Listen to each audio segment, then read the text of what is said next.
Hello दोस्तों, और आप सभी का स्वागत है हमारे चैनल में। और आज हम द अबंडेंट प्रिंस के एपिसोड 15 को नरेट करेंगे। तो चलो जल्दी से नरेशन शुरू करके एपिसोड की पूरी कहानी जानते हैं।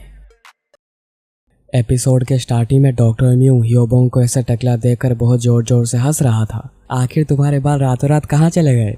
ह्योबोंग सोच रहा था। मैं तो ये कह भी नहीं सकता कि मेरे साथ में जो है उसने ये सब किया है। डॉक्टर म्यू फिर कहता है, माफ करना, मैं कुछ ज्यादा ही हंस गया। चलो ठीक है, तुम रेस्ट करो। डॉक्टर म्यू फिर जियोन को देखकर सोचता है, यहाँ पर रात को कुछ तो हुआ होगा, पर जो भी हो मुझे ध्यान देना नहीं चाहिए। वो कहते हैं ना, एकेडमी का डॉक्टर को बस ट्रीटमेंट के ऊपर ही फोकस करना चाहिए। फिर 2 दिन बाद एकेडमी डोर में ह्योबोंग वापस आ चुका था। मुकेम कहता है, क्या उसे अभी तक ग्रुप से निकाल देना नहीं चाहिए था, पर उसे निकाला क्यों नहीं गया? ह्योबोंग कहता है, मैं जाकर जियोन के पैर को जख्मी करने ही वाला था, पर उसकी हालत पहले से ही इतनी बुरी थी कि डॉक्टर उसके पास से हटे ही नहीं और उसके पास से हमेशा से ही बैठे थे। मुकेम कहता है, क्या तुम्हारा मतलब डॉक्टर सोए भी नहीं थे? ह्योबोंग कहता है, प्रिंस, मैं रात को ही उसके ऊपर हमला करने के लिए गया था, पर तभी डॉक्टर जाग गए। मुकेम कहता है, क्या डॉक्टर जाग गया? आखिर एक डॉक्टर का कान कितना शार्प हो सकता है? और मुकेम उसे गुस्से में मारने लगता है, क्या तुमसे एक आसान काम भी नहीं हो सकता? जाह्यून कहता है, 1 मिनट रुकिए प्रिंस, क्या तुम्हें उस डॉक्टर का नाम पता है? तो ह्योबोंग कहता है कि उनका नाम है बाइक जोंगम्यू।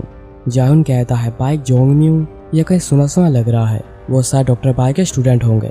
मुकेम कहता है, क्या डॉक्टर बाइक के स्टूडेंट? क्या ये वही डॉक्टर बाइक नहीं है जो कि पॉइजन क्लान के मेंबर हैं, पर वो पॉइजन के बदले मेडिसिन पर काम करते हैं और अभी लॉर्ड के पर्सनल डॉक्टर भी है? मैंने सुना है कि इवेन तो एक डॉक्टर है, पर वो फिर भी डिमोनिक कल्ट के स्ट्रॉन्गेस्ट में टॉप 30 में आते हैं। जाह्यून कहता है, हम अभी तक श्योर नहीं है कि वो डॉक्टर बाइक का स्टूडेंट है, पर अगर ऐसा है तो उनका मार्शल आर्ट स्किल बहुत ही अच्छा होगा। मुकेम कहता है, तो फिर उसे वहाँ पर भेजने का कोई भी फायदा नहीं हुआ। अभी सपने में भी मैं सोचना कि मैं तुम्हारे क्लान को सपोर्ट करूंगा। ह्योबोंग सोचने लगता है, क्या कहा उसने? फिर हमें कुछ दिन पहले का सीन दिखाया जाता है जब मुकेम ह्योबोंग के पास आया था। हे, तुम ह्योबोंग हो ना? क्या तुम मेरे लिए कुछ कर सकते हो? और चिंता मत करो, तुम्हें पता ही होगा कि मैं स्प्रिंग क्लान से बिलोंग करता हूँ, और अगर तुम किसी वजह से एकेडमी से निकाल दिए जाते हो तो मैं प्रॉमिस करता हूँ मैं डेफिनेटली तुम्हारे स्मॉल क्लान को सपोर्ट करूंगा। ह्योबोंग प्रेजेंट में सोच रहा था, अगर तुम अपना प्रॉमिस रखते तो शायद मैं तुम्हें सब कुछ सच सच बता देता। ठीक है, मुझे ऐसे ही मारते रहो, देखते हैं जब वो लड़का यहाँ पर आएगा तब तुम क्या करोगे। मुकेम फिर कहता है, आखिर तुमने सर पे ये क्यों लगाया है? और वो फिर देखता है कि ह्योबोंग तो टकला हो चुका है।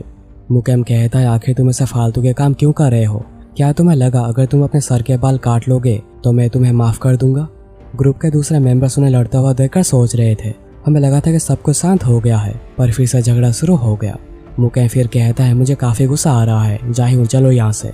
यहाँ पर ह्योबोंग सोए श्राप दे रहा था कि जैसा मुकेम और जियोन दोनों ही मारे जाएं।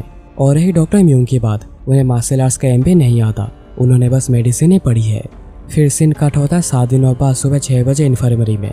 जियोन सियोमेंग के साथ ट्रेनिंग कर रहा था। सियोमेंग सोच रहा था, जैसे कि मुझे लगा था यह लड़का जीनियस है, मैंने बस उसे कुछ ही बार बटरफ्लाई शैडो स्टेप दिखाई थी और वो बस कुछ ही दिनों में पोस्टर्स को सीखने में कामयाब हो गया है।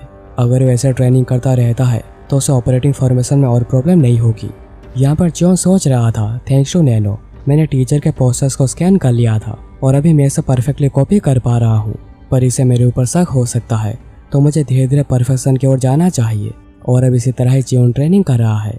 सियोमेंग सोच रहा था, ग्राफ्टिंग मास्टर टेक्निक्स में 24 मूवमेंट्स होते हैं, 3 बेसिक मूवमेंट जो कि अप टू 8 फॉर्मेशन को क्रिएट करते हैं।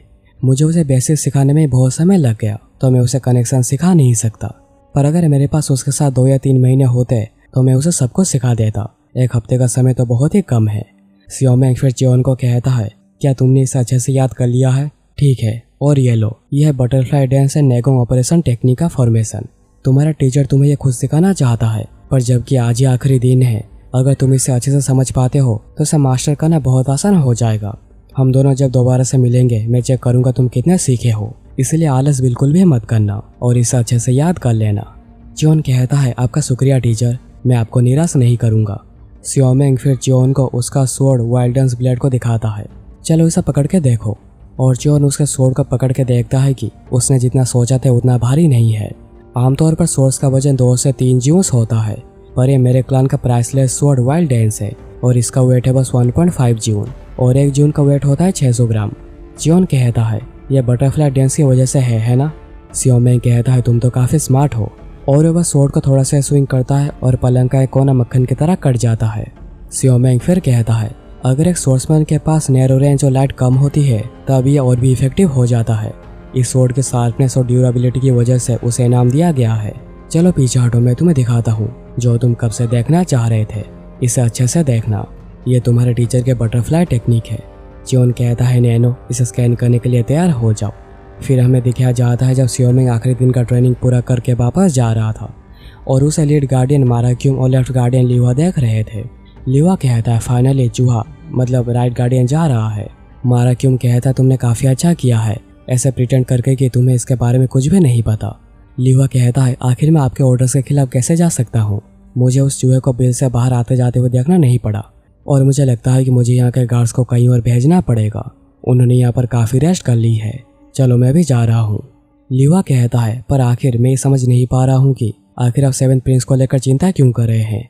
माराक्यूम कहता है क्योंकि ऐसा ही होना चाहिए। लीवा कहता है क्या आप कहना चाह रहे हैं उसके पास एक मौका है क्योंकि उसके अंदर रॉयल ब्लड है। माराक्यूम कहता है हवा से सवाल मत पूछो और वो एक ही सेकंड में गायब हो जाता है।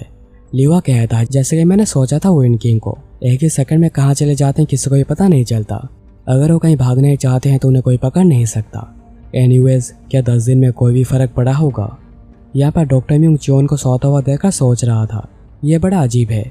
हर दिन मैं जब भी आता हूँ चियोन उठा हुआ होता है पर आज वो सो रहा है। ऐसे भी आज उसका यहाँ पर आखिरी दिन है जब वो शांति से सो पाएगा। एक बार वो डॉर्म चला गया उसे बहुत कुछ झेलना पड़ेगा। चलो तुम थोड़ी देर और सो जाओ। यहाँ पर चियोन के अंदर नैनो कह रहा था यूज़र का muscle development for butterfly technique 80% complete हो चुकी है और चेंजेस टू 75% हो चुका है। 100% कम्प्लीट होने में 1 घंटा लगेगा। 100% कम्प्लीट होने में 1 घंटा लगेगा। फिर 1 घंटे बाद हमें दिखाया जाता है कि डॉक्टर म्यूंग सो रहा था। तब उसे कोई आवाज़ सुनाई देती है और वह भागता हुआ जाता है चियोन को देखने और वो देखता है कि उसे तो उल्टी हो रही है। डॉक्टर म्यूंग समझ नहीं पा रहा था कि आखिर वो अचानक ही उल्टी क्यों कर रहा है और उल्टी के साथ साथ उसका शरीर कांप भी रहा है। डॉक्टर म्यूंग चियोन को कहता है क्या तुम ठीक हो, तुम्हारे शरीर में कहाँ पर दर्द हो रहा है। ठीक है तुम पहले सो जाओ। डॉक्टर म्यूंग फिर उसके पल्स को चेक करके पूरा ही हैरान रह जाता है। आखिर ये क्या, आखिर ऐसा कैसे हो सकता है। उसके पल्स को चेक करने पर ऐसा लग रहा है कि उसके शरीर ने काफ़ी मेहनत करी है।